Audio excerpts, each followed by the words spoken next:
RCR presenta Perú 2030, programa sobre la reforma del Estado, la descentralización, la modernización de la gestión pública, el desarrollo regional y local en el marco de los 17 Objetivos de Desarrollo Sostenible de la Agenda 2030. Información, entrevistas, análisis y debates.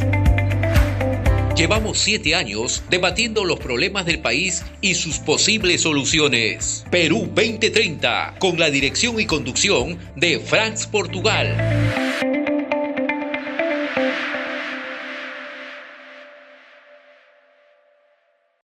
Muy buenos días, amigos de la red de comunicación regional RCR, la red que comunica y une al Perú. Hoy día, sábado 25 de mayo del 2024, presentamos nuestra edición 370 de Perú 2030 en RCR Televisión. ¿No? Como ustedes saben, estamos ya más de 7 años. Este año vamos a cumplir 8 años de transmisión continua de Perú 2030 en el marco, como siempre, de la Agenda 2030 y sus objetivos de desarrollo sostenible. Perú 2030 también se transmite en el medio digital enteratp.com, este medio que dirige el periodista Ignacio Arana. Muy bien. Este 17 de mayo fue presentado el dictamen aprobado por la Comisión de Trabajo del Congreso que deroga la ley del servicio civil, la ley 30057, y así como el decreto legislativo 1023 que crea la Autoridad Nacional del Servicio Civil como ente rector del sistema administrativo de recursos humanos. El dictamen, ¿no?, espera obviamente ser agendado en la agenda del Pleno, pero como van las cosas, al parecer sería rápidamente puesto en la agenda, ¿no?, porque la Comisión de Trabajo la ha aprobado, ¿no?, sin haber recibido opinión de institución alguna. Es decir, no han esperado que lleguen las opiniones y le han dado trámite al dictamen. También hay que indicar que una de las reformas más importantes del Estado es obviamente la reforma del servicio civil, es decir, de las personas que prestan servicio en las entidades públicas del Estado, ¿no? Es decir, aquellas personas que están encargadas de la gestión, del ejercicio de sus funciones y de prestación de servicios. Como todos sabemos, ¿no?, la gestión del Estado no funciona como debería funcionar, ¿no? Es decir, es bastante deficiente. Este proceso de intentar reformar la administración pública, ¿no?, se inicia el año 2005 con la Ley Marco del Empleo Público, que tuvo por finalidad establecer los lineamientos generales para promover, consolidar y mantener una administración pública moderna, jerárquica, profesional, unitaria, descentralizada y desconcentrada, y obtener, obviamente, mayores niveles de eficiencia del aparato estatal y el logro de una mejor atención a las personas. Posteriormente, en el 2008, se crea la Autoridad Nacional del Servicio Civil, SERVIR, y se establecen los alcances, organización y ámbito del sistema administrativo de la gestión de recursos humanos del Estado. Luego, el 2013, ¿no?, va a ser una fecha importante porque justamente se va a promulgar la ley del servicio civil que propone el logro de un único sistema en el servicio del Estado, eliminando los diversos regímenes laborales existentes y que constantemente generan problemas en la gestión pública. Ahora bien, ¿cuáles son los problemas que tenemos en la administración pública peruana? En primer lugar, ausencia de planificación en los recursos humanos, desorden normativo y de regímenes, desorden en las compensaciones, debilidad en las contrataciones de personal, ausencia de carrera en el Estado, ausencia de evaluaciones de desempeño, alto porcentaje de contratación temporal, debilidades en la capacitación, inadecuada organización, incorporación, ¿no?, y administración de directivos. Pues bien, si esta es así, pues obviamente era necesario una reforma de la gestión pública en el país. Pero luego de que han pasado 10 años ya de este proceso de reforma del servicio civil, ¿no?, hay aún graves problemas. Su expresión más acabada son los proyectos de ley presentados en el Congreso para excluir a varias entidades de la ley del servicio civil, como por ejemplo la SUNAC, el RENIEC, los trabajadores del Poder Judicial o del Congreso, el BCR. Se agrega a ello, ¿no?, un elemento importantísimo, la resistencia de las entidades públicas en implementar la ley y también la resistencia de los sindicatos de trabajadores que no ven con buenos ojos, ¿no?, esta norma, ¿no? Los argumentos, ¿no?, obviamente son de diversa naturaleza, ¿no? Pues algunos señalan de que va contra los derechos laborales adquiridos, ¿no?, que es uno de los principales argumentos supuestamente de este nuevo proyecto de ley y del dictamen elaborado por la Comisión de Trabajo del Congreso. Para conversar sobre este tema tan importante, tenemos como invitado hoy día a Vlado Castañeda, que tiene una amplia trayectoria en el sector público, es profesor universitario, ha sido funcionario de la presidencia del Consejo de Ministros y actualmente es vocero de la Asociación Nacional de Gerentes Públicos del Perú. Bueno, ya Vlado, gracias por estar en Perú 2030. Gracias, Franz, por la invitación. Y acá, ya no a tus preguntas, y quiero también saludar a todos los gerentes públicos del país que nos están viendo, que están a nivel nacional. Son más de 90, casi 100 gerentes públicos que están asignados en diferentes instituciones del país, de un total de 900 gerentes públicos que hay en todo el país. Entonces, un saludo también para todos ellos. ¿900 gerentes públicos? Sí, en todo este tiempo, servir en el marco del desarrollo de fortalecer el régimen del servicio civil, pudo hacer concursos públicos y se pudo incorporar al cuerpo de gerentes públicos más de 900 personas a nivel nacional. Muy bien, pero antes de pasar a nuestro tema central con Vlado y conversar ampliamente sobre este tema del servicio civil, que es muy importante para el país, tenemos también las novedades que nos trae, como siempre, el número 169 del semanario político digital Apuntes a lápiz, que dirige Julio Failó desde la ciudad heroica de Tacna. El título de portada de este número último es Operación Guayquiria. Los guayquis blindan a Dina y arrasan con todo, para referirse pues al blindaje hecho en el Congreso de la República frente a las 3 mociones de vacancia presidencial. Trae además, ¿no?, interesantes artículos, ¿no?, de análisis político. Y para empezar, como siempre, vamos a ver algunos hechos que han marcado esta semana en la política. El primero, obviamente, de ellos es la destitución de la exfiscal de la Nación, Patricia Benavides, por la Junta Nacional de Justicia, ¿no?, que se aprestaba a tomar nuevamente el cargo el 6 de junio, en la fecha que concluía su suspensión.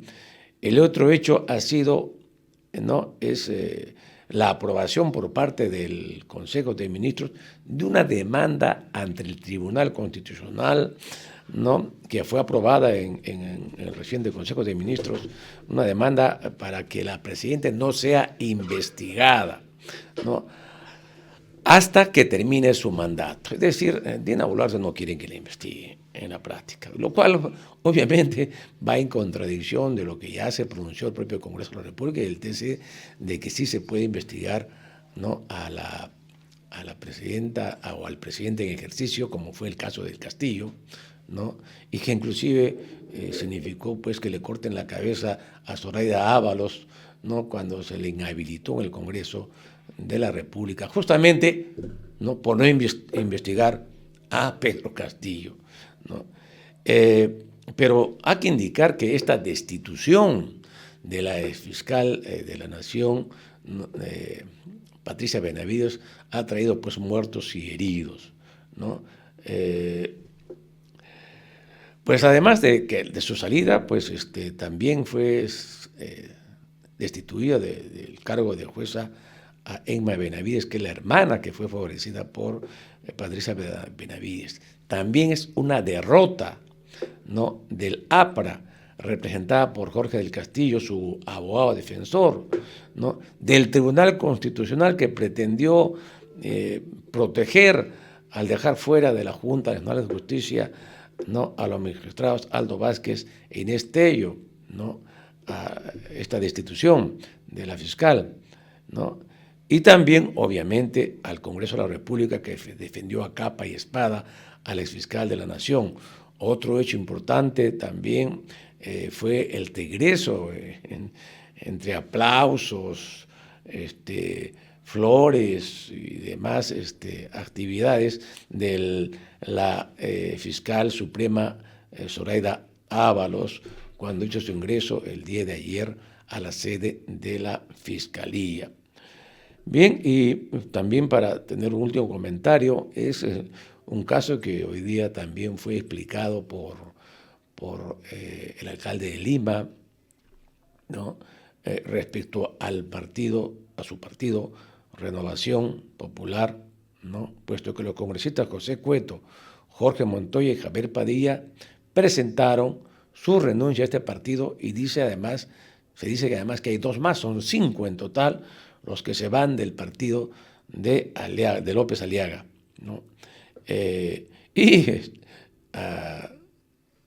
A propósito de López Aliaga, pues lanzó su candidatura en Loreto, ¿no?, apoyado por un movimiento regional allí de Loreto. Él ha dicho en una declaración reciente que él no fue para que lo lancen de candidato a la presidencia, que fue una iniciativa de este movimiento regional que se está plegando a Renovación Popular, ¿no? Esa es la situación, ¿no?, que se vio esta semana, y agreguemos a ello el tema de la presentación y declaraciones del presidente del Banco Central de Reserva, Julio Velarde, que aseguró que el Ministerio de Economía y Finanzas necesita recuperar, ¿no?, el manejo técnico de su sector, ¿no? Como todos saben, parece que las decisiones del MEF se trasladaron al Congreso de la República. Quizás debió ser mucho más preciso Velarde cuando hizo esta afirmación. Y ya le respondió el ministro de Economía y le ha dicho de que el BCR no ayuda a la reactivación de la economía del país al mantener elevadas las tasas de interés. Vamos a ver qué pasa esta semana, a ver si se abrió, ¿no?, un debate entre el BCR y el MEF. Bien, amigos, estos fueron pues los temas centrales de esta semana, y ahora sí vamos a nuestra mesa central con nuestro invitado de hoy día, Vlado Castaneda, profesor universitario, miembro del Cuerpo de Gerentes Públicos y vocero de la Asociación Nacional de Gerentes Públicos. Vamos a conversar sobre el tema de la eliminación de la Ley de Servicio Civil propuesta por el dictamen de la Comisión de Trabajo, y vamos a ver si esta semana pasa a la agenda del Pleno para ver, ¿no?, si definitivamente se aprueba o no, ¿no? Esta situación ha abierto ya un debate y seguramente esta semana va a haber más pronunciamientos respecto a este tema. Vlado, la primera pregunta que nos hacemos es, ¿era necesario, ¿no?, plantear la derogación de la Ley del Servicio Civil, es decir, borrón y cuenta nueva y empezar nuevamente de cero, o debió ser pues más bien iniciativas para perfeccionar este marco legal que todos creo están de acuerdo que iba en una buena dirección? Mira, acá no solamente hablo como gerente público, hablo como vocero de la Asociación Nacional de Gerentes Públicos del Perú, que estamos comprometidos con el servicio civil porque pensamos que así la ciudadanía recibe un mejor nivel de calidad en la gestión pública. Creemos que no, creemos que definitivamente es un retroceso amplio, ¿no? Se ha trajinado 10 años en el desarrollo del servicio civil. La Autoridad Nacional de Servicio Civil venía trabajando desde mucho antes en ese desenvolvimiento, y si derogan el régimen de servicio civil se traen abajo varias cosas en las que se ha avanzado. los directivos públicos, los gerentes públicos, lo que se ha avanzado con las áreas de recursos humanos en cada una de las entidades, lo que se ha avanzado con el Tribunal del Servicio Civil. Y lo más grave acá es que puedes dar paso, como dicen, sin querer queriendo, puedes dar paso a la mediocridad, a la corrupción y a la ineficiencia en el Estado. Y nosotros desde esta asociación estamos tratando de impulsar una incidencia pública para que todos nos sumemos a tratar de incidir en que el Congreso no avance con este proyecto de ley. Si bien lo ha aprobado una comisión del Congreso, tú que tienes especialidad en esta materia, al final quien toma la decisión es el Pleno y lo puede mandar al archivo. Esperemos que eso pase. ¿Y por qué es importante eso? Porque el servicio público tiene que estar basado ¿en qué? En la excelencia, en la meritocracia, que ahora se ven amenazados por este tipo de proyectos que no tienen ni pies ni son en la lógica de lo que se necesita por el país, que es avanzar para mejorar la gestión pública. Ahora bien, yo entiendo de que los congresistas que han planteado este tema, que han presentado, son 3 proyectos de ley que se han presentado, sí, ¿no? Piensan, ¿no?, que están haciéndole un favor a los trabajadores estatales, ¿no? Uh-huh. Esa es un poco la idea de fondo, porque durante mucho tiempo, ¿no?, había la información a nivel de los sindicatos de trabajadores. Nosotros conversamos en su momento con varios de ellos cuando estábamos en funciones en el Congreso, ¿no? Y había esa situación. Y eso pasaba porque ellos señalaban que las evaluaciones de desempeño que se iban a desarrollar, ¿no es cierto?, para este tránsito a un único régimen laboral, ¿no?, iban a significar el despido de los trabajadores, el dejarlos sin trabajo, ¿no? Y eso obviamente atentaba contra sus derechos según ellos, ¿no? ¿Esto es cierto? Primero no es cierto.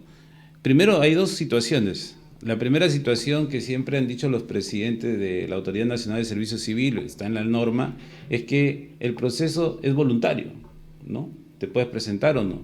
Si no te presentas, sigues con tu propio régimen de servicio civil que tenías antes. Uh-huh. La segunda cosa es que la evaluación de desempeño hoy en el mundo, y hoy que estamos asociados a adherirnos a la OCDE, donde están los 36 países con mejores estándares de gestión pública, que promueve los regímenes de servicio civil, indican que la evaluación de desempeño es para mejorar y para incentivar. Mejorar si es que todas tus capacidades no están bien desarrolladas o no tienes un buen desempeño todavía, y incentivar a aquellos que están haciendo meritocráticamente su trabajo dentro del Estado.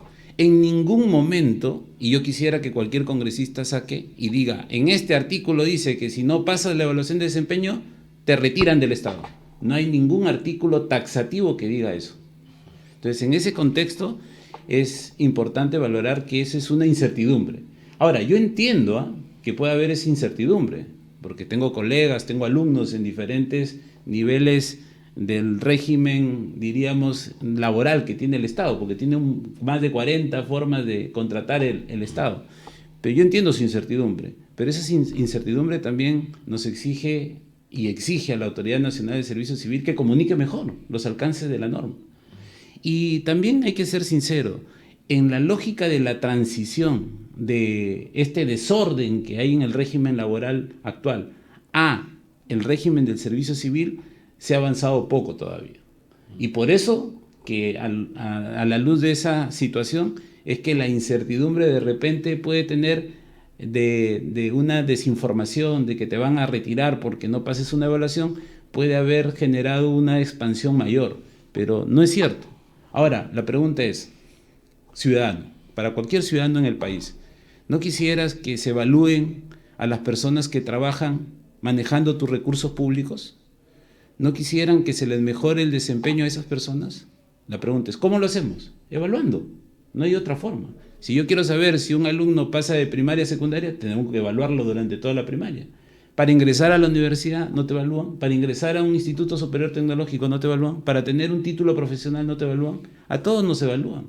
¿Por qué no hay que evaluar entonces a los que trabajan con los recursos públicos del Estado? Pero esa evaluación, yo sí estoy de acuerdo, no debe ser punitiva, tiene que ser para mejorar y para incentivar la meritocracia dentro del Estado. Además, tengo entendido que las evaluaciones que permitían de repente detectar deficiencias en la formación y en la prestación del servicio, luego venía una capacitación que le daba la propia institución y nuevamente de eso se le evaluaba. Y si luego de esa evaluación tampoco avanzó el señor, nuevamente lo capacitaban, ¿no? ¿Es así o por qué esa desinformación a nivel de los congresistas, digamos, ahora que pretenden tirarse abajo la ley de servicio civil? Es tal como lo dices tú, ¿no? O sea, la evaluación, si tú no tenías un buen desempeño, entrabas en una lógica de desarrollar capacidades. Y ahí quiero valorar dos cosas que, por ejemplo, se ha hecho en el marco de la Ley de Servicio Civil. Una es el plan de desarrollo de las personas. Todas las entidades públicas, inclusive sin la evaluación, tienen que hacer un plan de desarrollo de las personas para mejorar las capacidades de sus funcionarios, de sus directivos, de sus servidores públicos. Y la segunda cosa es la creación de la Escuela Nacional de Administración Pública. Entonces, ya hay dos mecanismos que va a permitir de manera directa lo que tú has dicho, ¿no? Se evalúa, vamos a suponer que sales mal en una evaluación, se te capacita, se te desarrolla las capacidades. La pregunta es, ¿qué hay para hacer eso? El plan de desarrollo de las personas y, además, la Escuela Nacional de Administración Pública. Entonces, no es que se te retira del Estado, sino que se te capacita para que mejores tus capacidades y en una próxima evaluación de desempeño puedas salir en mejores condiciones. ¿Quién gana con todo esto? La sociedad, porque si tienes un servidor público más capacitado, con mejor desempeño, con un desenvolvimiento meritocrático, hay un mayor nivel de eficacia y eficiencia que se demuestra en la satisfacción que tengan los ciudadanos por parte del Estado. Ahora bien, me decían, hablando de capacitación, que me parece importantísimo que haya este tipo de programas en cada entidad pública, porque todos queremos mejorar, ¿no? Queremos elevar nuestro nivel. Sin embargo, me informaban hace tiempo de que obviamente Servir y la Escuela Nacional de Administración Pública desarrolla programas al interior del país, ¿no? En cada departamento, ¿no? Desarrolla programas de capacitación para los servidores públicos, ¿no? Lo cual significa un gran esfuerzo humano y económico, ¿no? Financiado por Servir. Sin embargo, me decían que no asistían, ¿no? A esos programas de capacitación, se negaban a asistir, ¿no? Y entonces era pues un desperdicio de recursos y de esfuerzo. ¿Por qué el trabajador se resiste a ser capacitado inclusive? Bueno, deben ser menores esos casos. Yo he sido algún tiempo profesor de la Escuela Nacional de Administración Pública y sí he visto que la asistencia ha sido amplia, pero a veces sí hay un desinterés, ¿no?, en las capacitaciones. Esto tiene que estar conjugado a veces, y yo entiendo también a los colegas a la responsabilidad que pueden tener, a la carga de trabajo, entonces hay que darles un espacio para el desarrollo de las capacidades, ¿no? Como lo suele hacer el privado, ¿no? Si te manda a capacitar, te da un espacio, no te está generando una carga laboral extra. Pero también hay a veces irresponsabilidad de quienes tienen esto de manera gratuita, porque como tú bien lo has dicho, cuando la Escuela Nacional de Administración Pública o cuando una entidad ejecutando su plan de desarrollo de personas, la misma entidad da capacitación, es de manera gratuita. Ahora, claro, la ley lo que dice es que si no vas a la capacitación vas a tener que retornar la inversión que está haciendo el Estado, ¿no? En algunos casos hay esos compromisos que tienen que hacer los funcionarios. Creo que ese debería ser el mecanismo. Si tú no vas a la capacitación y no tienes una justificación clara, precisa sobre ese hecho, ¿no?, porque puede pasar a un aspecto fortuito, inesperado, yo creo que el Estado debe que recuperar esa inversión, ¿no? Y ese puede ser, diríamos, el mecanismo para estimular que no que no se falte, ¿no? Pero es importante la capacitación. Sí. Sin ella no te puedes actualizar. Claro que ahí me faltó también algunos mecanismos para que los funcionarios en las regiones puedan asistir, ¿no? O sea, ahí me parece, por ejemplo, en el caso en la universidad, cuando hacen algunos programas de capacitación para los docentes, en el caso de mi universidad, y tiene un costo, obviamente están obligados los profesores a asistir, ¿no? Y además tienen que firmar un compromiso, Sí. ¿no es cierto? Y si no asiste, ¿no es cierto? Se le descuenta de su sueldo el gasto, ¿no es cierto?, que se ha producido en esa actividad, ¿no? ¿No? Porque se estaría desperdiciando un recurso, ¿no? Entonces eso obliga a que el profesor tenga un elemento de asistir obligatoriamente a estas capacitaciones. Yo recuerdo también cuando éramos funcionarios del Congreso de la República, se hizo un convenio con Serviri para hacer un diplomado en gerencia pública, ¿no? Y ahí sí asistieron, ¿no? Fue bastante riguroso y se invirtió tiempo en eso, pero asistían todos, ¿no? Nadie faltaba, o sea, había el interés en aprender diversas materias que se dictaron en este tipo de cosas. Bien, entonces estamos concluyendo de que hay buena desinformación de parte de los congresistas, ¿no? En este intento de tirarse abajo la ley Servir. No, otro elemento que se plantea en ese tipo de dictamen es de que como no ha funcionado la implementación de la ley Servir y muy pocas instituciones han entrado a este proceso, creo que casi cerca de 500, ¿no? Bueno, pues no funciona, pues, ¿no? Y como algo que no funciona, hay que eliminarlo, ¿no? Es un poco la lógica. Para que respondas a esta pregunta, vamos a dejar pendiente la pregunta, ¿no? Y vamos a hacer una breve pausa de la media hora en Perú 2030 y regresamos con las respuestas de Vlado Castañeda, nuestro invitado de hoy día en Perú 2030. Ya retornamos con Perú 2030.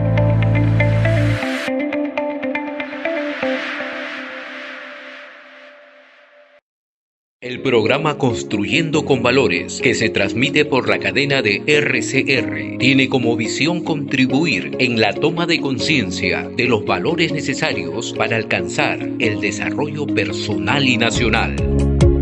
El Perú tiene todos los recursos para convertirse en una potencia en el mundo, pero ese sueño solo lo lograremos si construimos un país con valores. En nuestro querido Perú, el problema no es dinero ni fondos.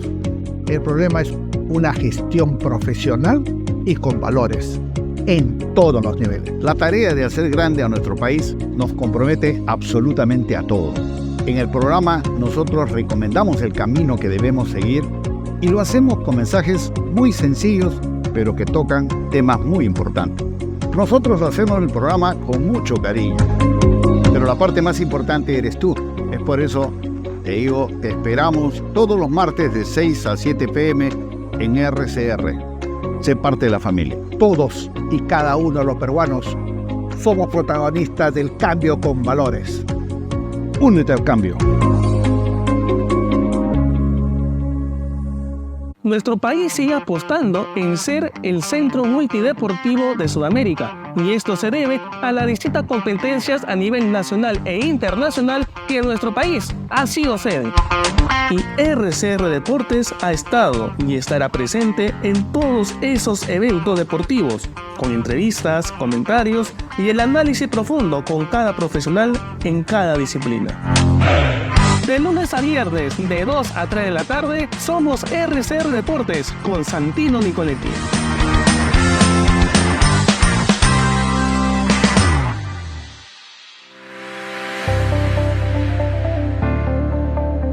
Sigamos con Perú 2030.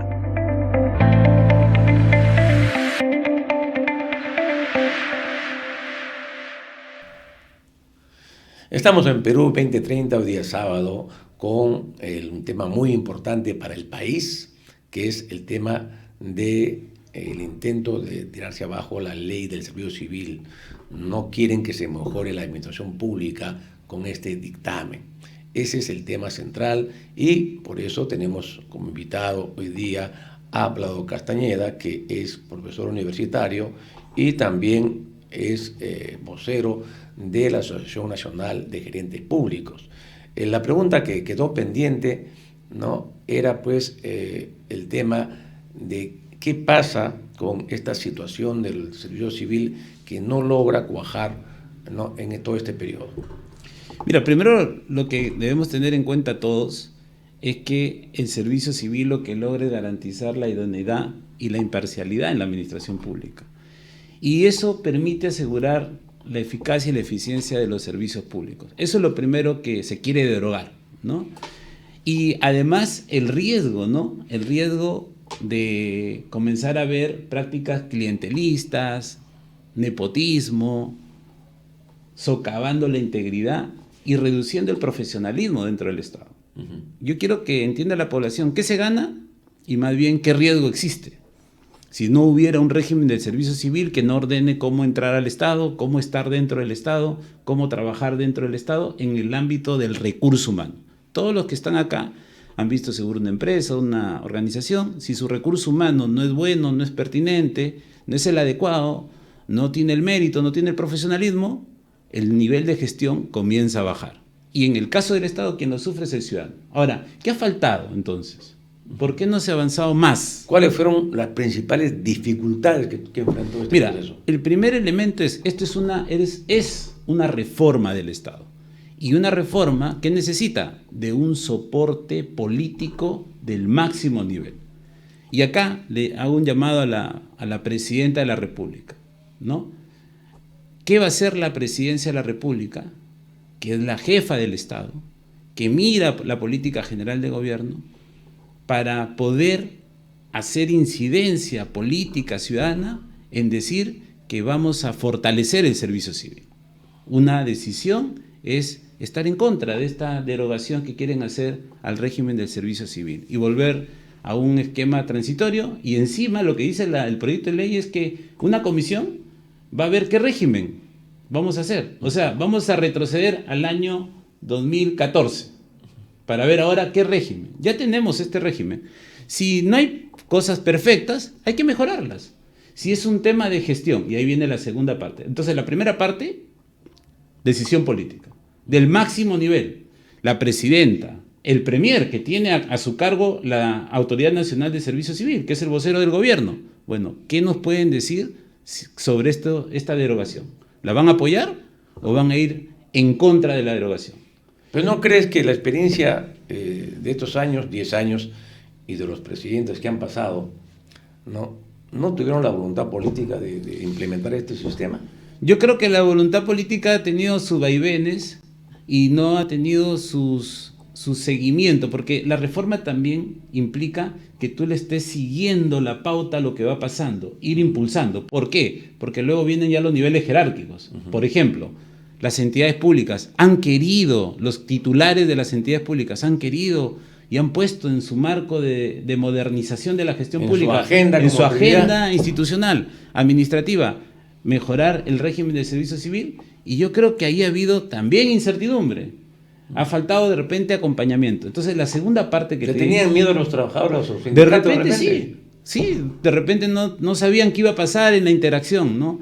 Porque la desinformación. Pero ahí viene la segunda parte, la gestión. Y en la gestión, mira, ¿qué pasa?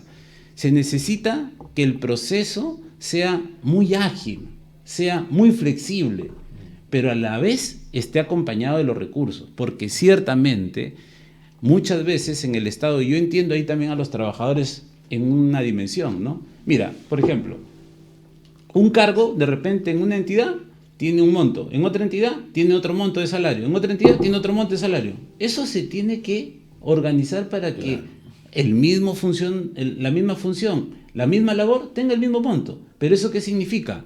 Significa que hay que ponerle recursos a la reforma. Entonces acá el Ministerio de Economía y Finanzas, el ministro de Economía y Finanzas, que ha sido gobernador regional, que sabe la realidad del servicio civil, no solamente en el nacional, sino en el regional. ¿Cuántos recursos le va a poner a la reforma?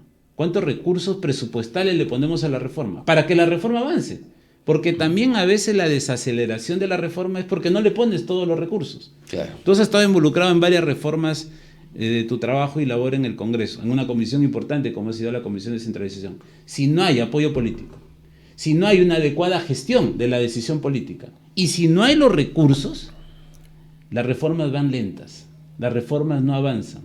Y a veces suceden estas cosas, que la gente se desanima o aprovechan ese factor para decir, esta reforma es mala, cuando la reforma está comprobada, no solamente por quienes miramos la reforma, sino por entes como por ejemplo la OCDE, que es una reforma importante. Los mejores países en el mundo que han mejorado su administración pública tienen un régimen del servicio civil.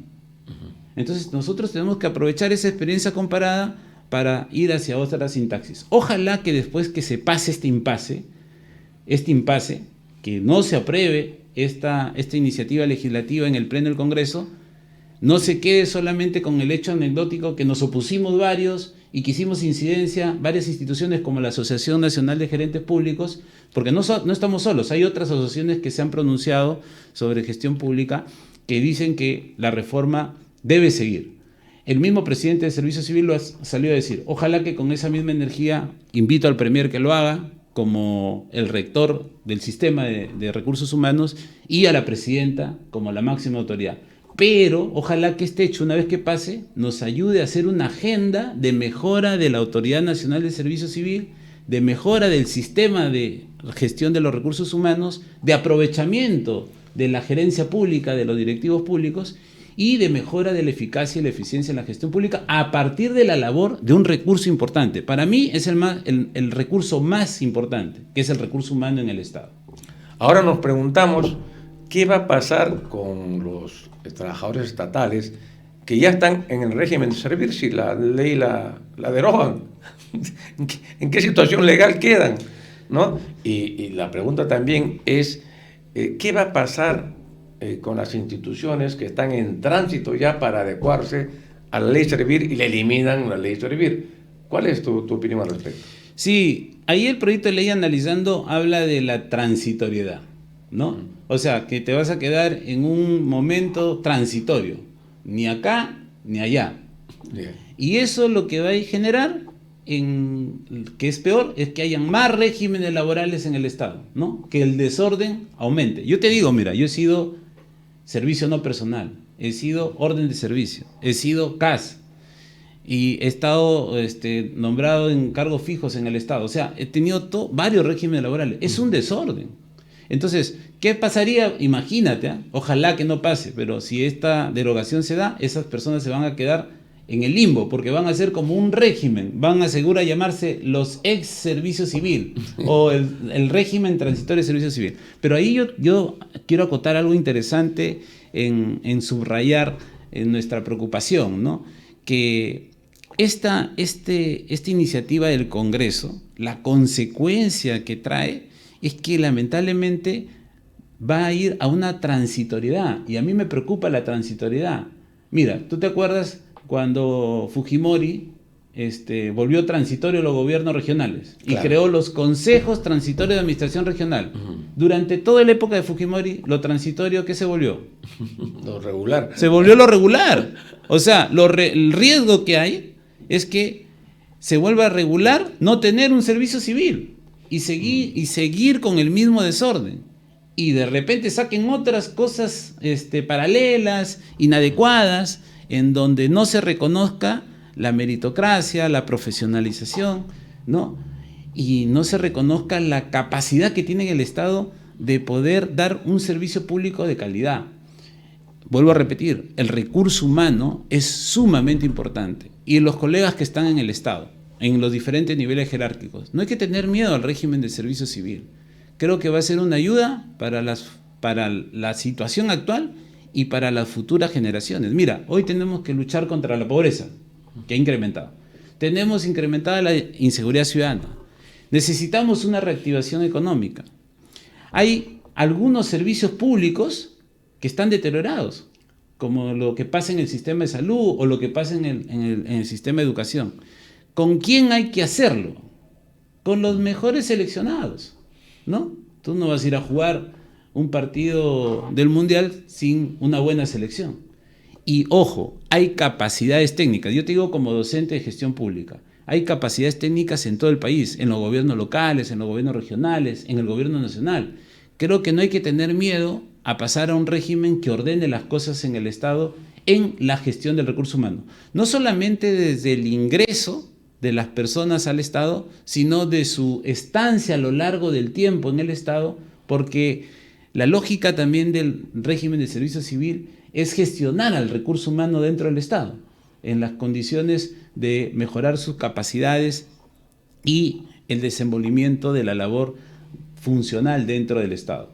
Entonces, el régimen de servicio civil se necesita, se requiere y hay que más bien afianzarlo. Y ojalá que este debate sea anecdótico y después de este debate anecdótico pasemos a mejorar continuamente el régimen que hoy tenemos. Bueno, esperamos sensatez en el Congreso, pero es bien difícil pedirle sensatez a este Congreso, lamentablemente. Fíjate, un tema que plantea este dictamen y su norma, su texto legal, es de que además de derogar la normatividad de servir, es que se forma una comisión tripartita, ¿no? Sí. Conformada por representantes del Poder Ejecutivo, del Poder Legislativo, Organización de los Trabajadores, ¿no? Con la finalidad de evaluar el funcionamiento del servicio público y proponer modificaciones normativas y mejoras, ¿no? Respecto a los regímenes laborales que hay en el Estado, ¿no? Ese es el asunto, pero esta comisión tripartita tiene 15 miembros, monstruosa, ¿no? Todos sabemos que las comisiones para que funcionen no deben ser muy amplias, ¿no? A pesar que aparece como supuestamente que es bastante democrática, amplia, ¿no? Y que van a participar, además de los órganos del Estado, también los gremios sindicales. Ya se imaginan, ¿no?, cuál es el interés de los gremios sindicales. ¿Cómo ves esta situación de la comisión tripartita? ¿Tú crees, según tu experiencia, que esto funcione realmente? Y sobre evaluaciones del servicio civil ya haya, inclusive la Contraloría General de la República acaba de publicar recientemente un informe sobre la situación de implementación del servicio civil. Mira, yo creo que, como dices tú, las comisiones amplias generan un asambleísmo que es importante para validar las cosas, pero es difícil para construir aspectos técnicos como es el manejo del régimen del servicio civil. Y a mí mi preocupación es que esa comisión no avance y producto de que no avance, lo transitorio se convierta en permanente. Y la segunda cosa es construcción técnica y luego la construcción de consensos en la dinámica que necesita la población.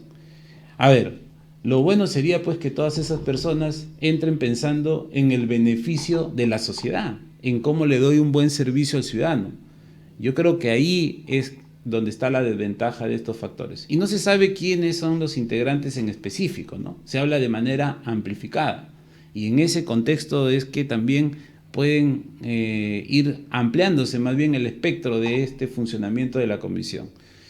Entonces, yo creo que esto es un tema técnico, es un tema de abordaje que ya ha estado estudiado, que vuelvo a repetirte, una organización como la Organización Cooperación para el Desarrollo Económico, la OCDE. Ahí es otro problema, porque justamente uno de los requerimientos para ingresar a la OCDE es el tema del servicio civil. Exacto. O sea, ¿cómo vamos a salir? Nosotros queremos estar en el grupo de los seleccionados para el Mundial, ¿no? Queremos ir al Mundial, que es esta organización, congrega, para que sepan todos, a los 36 países con mejores estándares de gestión pública. Estamos por entrar a la OCDE, a ese grupo mundial, donde nos van a comparar con el resto de países. Todos esos países tienen régimen de servicio civil. Y tienen un régimen de servicio civil meritocrático, con alto nivel de profesionalidad, con integridad y con un nivel de preocupación porque los servicios públicos se hagan mejor. Inclusive, Vlado, hay los estudios que ha hecho la OCDE conjuntamente con funcionarios de acá del Estado peruano, donde hace recomendaciones, ¿no?, de que esta reforma del Estado y la ley Servir pueda avanzar y mejorar, ¿no es cierto? Y hace puntualmente varias recomendaciones. Si la OCDE está haciendo recomendaciones y se apoya en lo que ya está como producto, que es la ley de servicio civil y este tránsito a un régimen nuevo, y sin embargo ahora eso lo dejamos sin efecto, ¿cómo quedamos frente a la OCDE? Sí, además, miren, yo he estado en varios estudios de la OCDE que ha hecho en el Perú, y la OCDE cuando viene a hacer los estudios, no solamente vienen los técnicos de la OCDE, vienen también en la comisión pares de los países que tienen régimen de servicio civil y han dejado recomendaciones para fortalecer los directivos públicos, la gerencia pública. Ha dejado recomendaciones para fortalecer los sistemas de recursos humanos. Ha dejado recomendaciones para seguir mejorando las capacidades de los recursos humanos. O sea, no te han dicho en ninguna parte deroga lo que tienes. O sea, ya la parte profesional de análisis comparado a nivel internacional te dice que es una buena apuesta lo que está haciendo el país.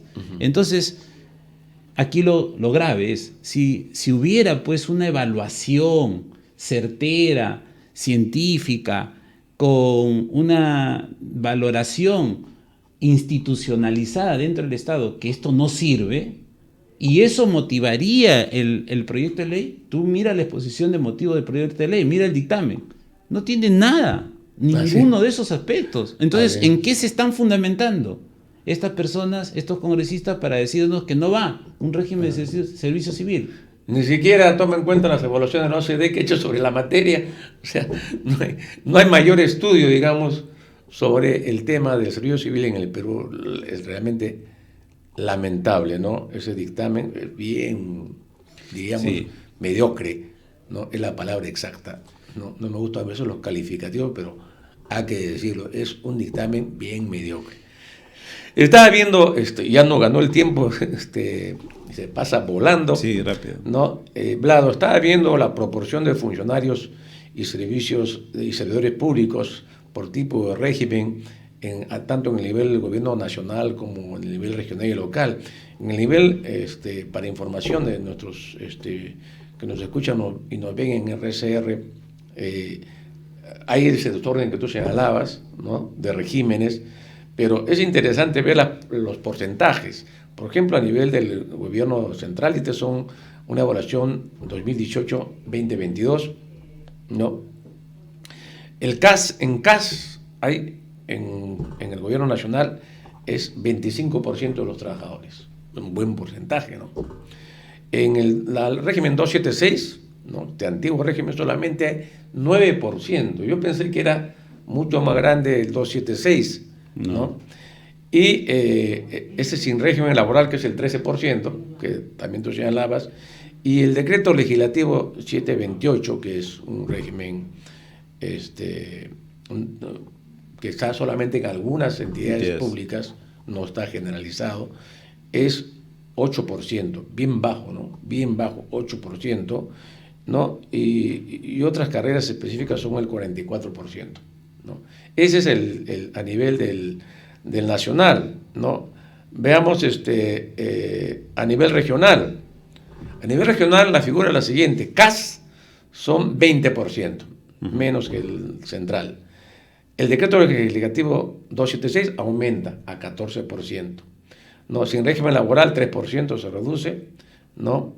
Y el 728 es ínfimo, 0.08%, o sea, casi nada, ¿no es cierto? Y las carreras especiales son 63%, la mayoría, ¿no? Y a nivel de gobierno local, pues hay otro panorama bien diferente, ¿no? En el decreto 728, 34%. A nivel de municipios, fíjense, altamente superior al nivel nacional y al nivel regional. Y CAS, ahí sí se pasaron. 51% son CAS en municipios. Y el 276, pues 15%. ¿Qué te parece? ¿Por qué esa desproporción? Ahí te das cuenta el desorden que tenemos en el Estado, ¿no? Y la importancia de ir a un régimen del servicio civil nuevamente, ¿no? Porque lo que hace el régimen del servicio civil es ordenar esas diferentes capas. Ahora hay dos problemas ahí, en eso que tú has visto esa diferenciación. Las formas como están contratados son diferentes y los montos que reciben cada una de las personas en los mismos cargos son diferentes. Así es. Entonces, esa asimetría, diríamos, vertical de las formas como contratas, se han encontrado hasta en un momento 40 formas de contratar en esos regímenes, ¿no? Claro. Con 40 conceptos diferentes de pago. Y la otra cosa es la asimetría horizontal, el balance horizontal. Entonces, el régimen lo que iba a hacer es, y lo que tiene que hacer, es arreglar eso. Porque cuando una entidad pasa al régimen de servicio civil, todos van a estar en el mismo régimen. Y ya no va a haber asimetrías ni verticales ni horizontales. Y con eso tú arreglas la gestión del recurso humano. Y con eso tú le puedes dar al recurso humano mayores capacidades. Y con eso puedes reconocer la meritocracia, el profesionalismo. Y ponte el caso de que nos vaya mal en la vida en algunas cosas que hagamos. Salgamos mal en una evaluación de desempeño, que podemos salir mal, ¿no? A veces no te sacas 20, te sacas 11. ¿Qué hace el sistema? Te da más capacidades, te capacita, te fortalece, te da asistencia técnica, te da acompañamiento. Claro, si sales mal siempre, tampoco se va a ir hacia un desarrollo inadecuado de la lógica de lo que es acompañar al recurso humano. Pero lo más importante es que el régimen del servicio civil arregla esa situación en los diferentes niveles de gobierno. Por eso, lo que hemos hablado acá, apoyo político de todas las autoridades. He hecho un llamado a la presidenta, que es la máxima autoridad del país, y del premier, que es el que tiene a cargo el servicio civil, porque en su área de la PCM, de la Presidencia del Consejo de Ministros, está la Autoridad Nacional de Servicio Civil. 2, la capacidad de gestión para gestionar todo lo que indica la ley. Y 3, se necesitan recursos presupuestales. Así es. Sí se necesitan recursos presupuestales y ahí el MEF tiene que ayudar en esa tarea. Bien, amigos, hemos llegado pues al final de Perú 2030, hoy día sábado. Hemos hablado Castañeda, con el cual hemos conversado temas muy importantes para el país, como es el tema del servicio civil en el Perú. Sí, Vlado. Una última nada más, agradecerte. Esta es la primera vez que estamos saliendo. Hace poquito ha salido nuestra conformación de la Asociación Nacional de Gerentes Públicos del Perú. Así que me invitaste en lo personal, coordiné con la Junta Directiva de la asociación, por eso me permití venir como vocero, porque queremos difundir que la asociación está creada justamente para promover políticas de la profesionalización, de la capacitación, del reconocimiento al mérito en el desempeño laboral, y vamos a estar siempre en contra de aquello que debilite cualquier pilar fundamental de la gestión pública, porque pensamos nosotros desde este espacio y desde nuestra experiencia que la gestión pública puede ayudar significativamente a mejorar las condiciones de vida de nuestro país, que hoy lo necesitamos más que nunca por los factores que hemos mencionado: alta pobreza, necesidad de reactivación económica, mejorar las condiciones de inseguridad ciudadana. Hay muchos problemas que tenemos en el Estado y necesitamos de un Estado que sea más idóneo, más íntegro, con mayor profesionalidad y meritocracia, y en esa línea van a tener siempre a la Asociación Nacional de Gerentes Públicos del Perú, y van a haber varios voceros en diferentes ámbitos, y te invito a que cuando tengas un tema, nosotros tenemos ahí un equipo técnico que conoce de los diferentes ámbitos de gestión pública, para que los invites a tus programas y no me veas solamente a mí, sino vamos a muy bien, compartir correcto, ese rol. te tomo la palabra, Vlado, y estaremos coordinando. Amigos, el próximo sábado estamos viendo la posibilidad de que tengamos una entrevista en este tema, la situación de la democracia en América Latina, que hemos iniciado también acá en Perú 2030, a la profesora Luz Ramírez, investigadora y profesora española, que acaba de publicar en la revista del CLAD un artículo sobre la situación de la democracia en América Latina, un estudio comparado, ¿no? Y posiblemente ya estaremos con nuestro programa sobre el tema de la descentralización, que vamos a hacer un balance de este proceso y de las propuestas, invitando a especialistas y también a representantes de las regiones. Nos vemos el próximo sábado a las 10 de la mañana con Perú 2030. Muy buenos días y buen fin de semana.